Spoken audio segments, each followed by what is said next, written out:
Tuesday marks 2 weeks until the Senate runoff election in Georgia.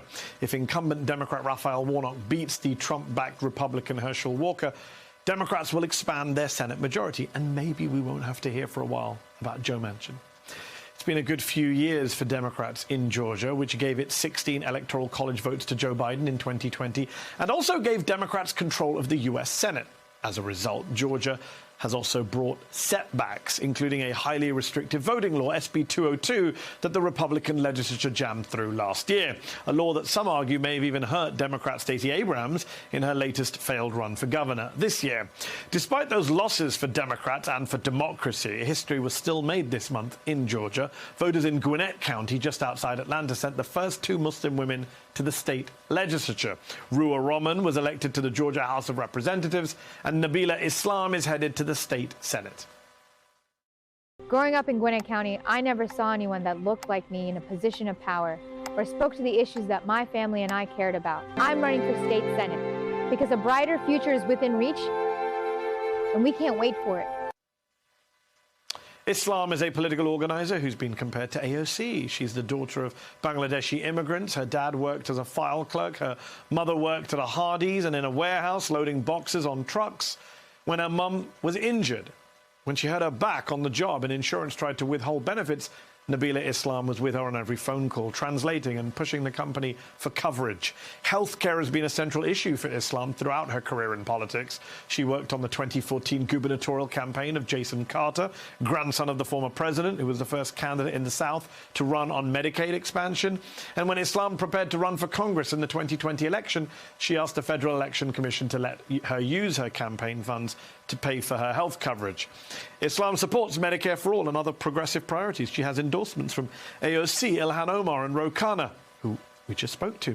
And she's been open about the challenges she's faced running for office as a Muslim woman in America.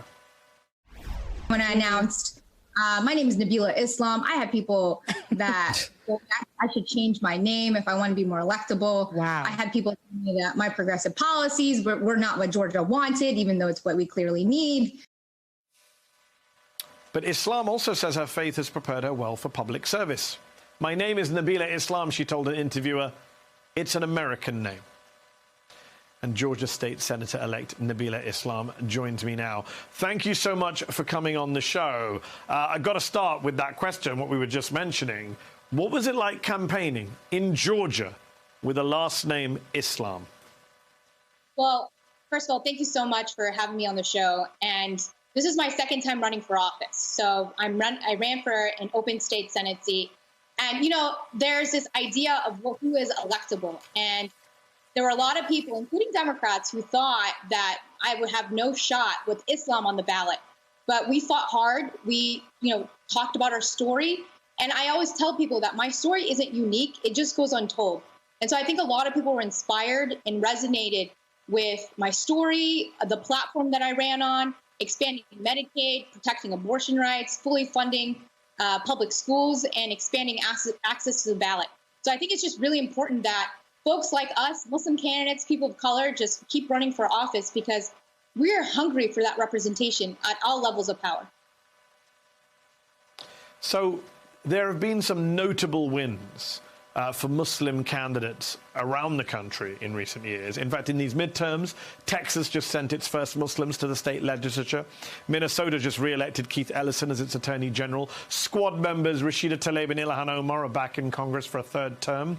Muslims in American politics are here to stay, are they not, and are running for office in bigger and bigger numbers. Some might say it's a silver lining to the Trump Islamophobic era. Absolutely. It is a silver lining. And I would say that people were even more motivated to run for office after he got elected because of all the Islamophobic rhetoric he was spewing. And these wins year after year, 2018, 2020, 2022, show Muslim Americans that we too are part of this democratic process, that we too belong, that we too have a seat at the table. And, we are electable. And I'm very proud of all of these wins, including in Georgia. I'm one of 3 that won on election night. So I made history of becoming the first Muslim woman in the state Senate, the first South Asian woman, and also the youngest woman to ever be elected to the state Senate in Georgia's history. So you talk about your age. You mentioned a moment ago you ran for office before. You have also been a community organizer. You've also been a political activist. Has politics always been the goal from a very young age? Did you always know you wanted to be an elected politician? Yes. So my mom was born in a village in Bangladesh, in a tin hut mud floor home is where she grew up. No running water, no electricity.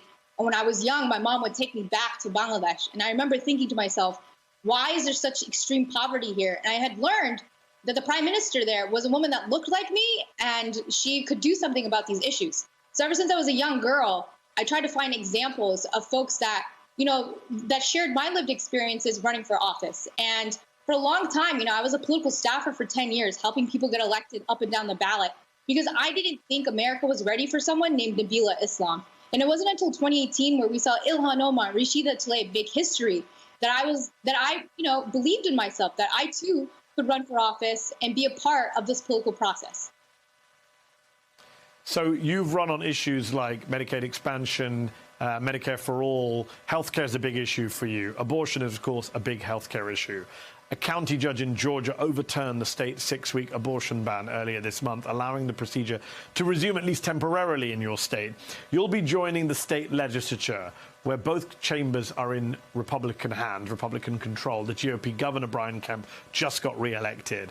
So what can Democrats like you do to protect abortion rights at a state level? It's a great question. I believe in women's bodily autonomy. I am pro-choice.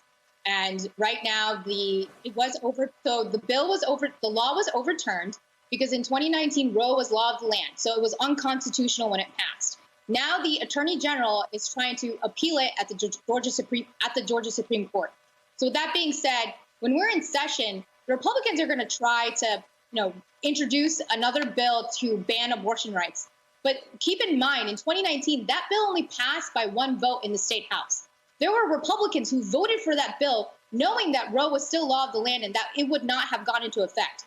We can work across the aisle with Republicans who are reasonable and recognize that women have a right to choose. Also, 70% of Georgians, Republicans and Democrats alike, believe in women's bodily autonomy.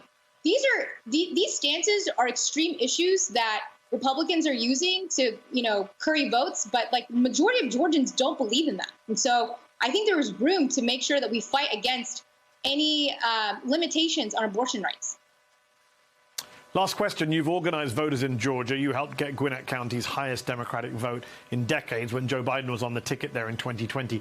What does Raphael Warnock need to do in these final weeks before his Senate runoff election against Herschel Walker to get Democrats in Georgia out?